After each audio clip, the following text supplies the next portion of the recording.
Okay, today's task is to tackle the MOT advisories on my daily driver, my 2008 Volvo V50 with 170,000 miles on it. The only advisories being both front drop links and the lower wishbones. I've already done the drop links. I've done one side of the wishbone and the other side I had to order because I thought I had the right one on the shelf. Turns out I didn't. Okay, we've got it inside, hiding away from the big heavy showers we've got today. Right, let's jack it up, get that wheel off, and then crack on and get this front wishbone done. All right, the first job is to crack those wheel nuts before jacking it up, putting it on blocks and making it nice and secure before we go do anything underneath.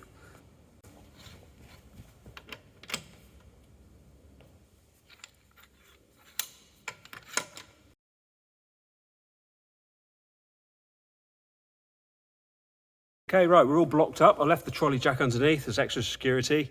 Usually I'd use axle stands, but to save me having to bring them to and from work all the time, just use some blocks. As I said earlier, I've already replaced the drop link, as you can see there, and I've done the wishbone on the other side. So at least I know what I'm talking about, so I don't talk rubbish when I come to do this side. Right, let's crack on. Okay, the first job in removing the wishbone is to undo the bolts. You've got one at the front, right there, which is an 18mm. You've got two at the rear. On this one, 215s. And then you have the lower wishbone ball joint in there, which on this model is a 21mm. Be careful when you're ordering the wishbone because they do an 18mm or a 21mm. You need to know which one you've got. When you come to doing the lower wishbone bolt, you might need to put the keys in ignition and just put some lock on, just make the access a little bit easier for yourself. But we'll come to that in due course.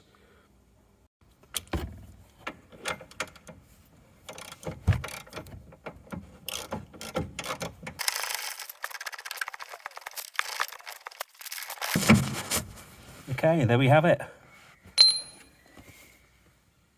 Okay, seeing as we're indoors hiding away from the rain, it's a little bit hard to see, so I've had to use a torch. There you go, there's the two we're looking for at the back of the arm, the 215s there, so we just need to undo those.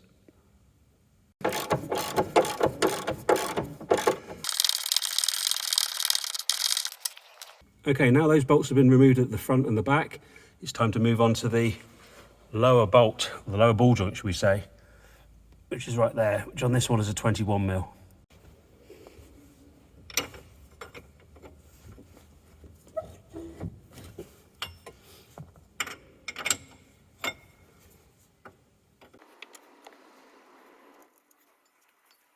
Okay, now you've got the nut off there. You can either use a proper ball joint splitting tool. I prefer a lump hammer. Just give it a few whacks right there and it should break the joint. Just be careful you don't damage anything. And there we go, there we have it. Right, now it's just a simple case of pulling off the wishbone. Like that, there we go. There's the offending item. The bushes don't actually look that bad on the front and the rear. However, the ball joint itself is all sloppy. It's definitely seen better days. Yes, I could have probably just bought that and replaced that. However, these bushes are fairly old, so it was worth just doing the entire wishbone. Right, and here's the new item. Out the bag.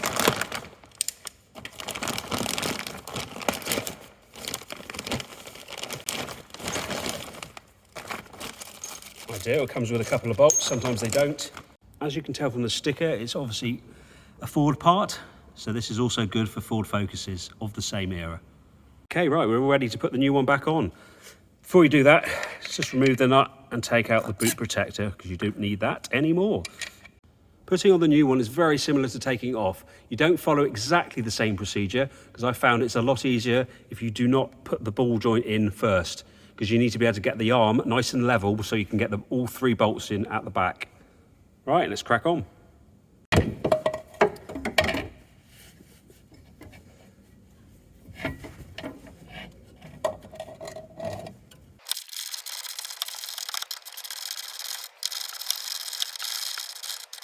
Okay, the two rear ones are in, nice and loose. I'll torque them up later. A little tip to get that nice and level so they go in easily. Put your steering wheel on lock again, as you can see here. And then you can see the ball joint is actually above there. That gets it nice and level. Otherwise you're gonna have a right pain trying to get those in there nice and straight. Once you've got those two in, it's an easy case of just pushing in the front bit, as we can see there, No, we can't because I'm blocking it. There we go. Push that in and then put the 18 in from the other side. Right, let's crack on with that.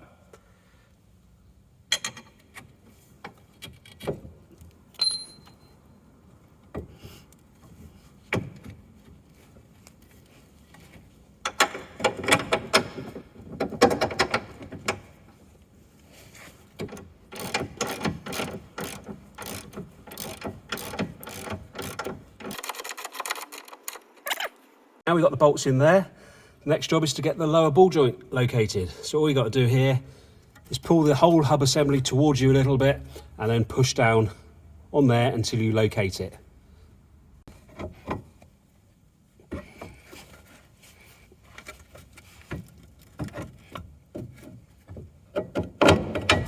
There we go, just like that.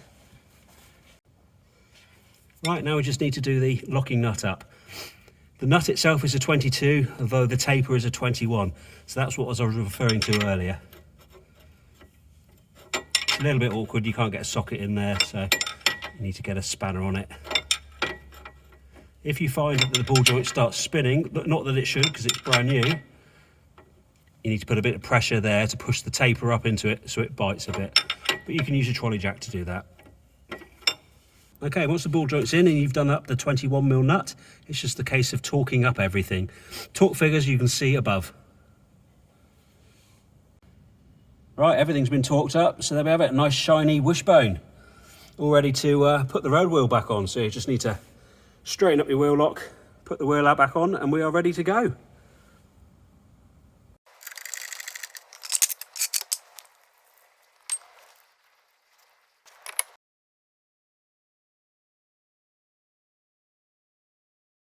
There we have it, all finished. Job well done. Now I've got to move on to the next one, which is a little bit harder. Top mount on a Subaru Impreza. But for now, thanks for watching, and I'll see you on the next video.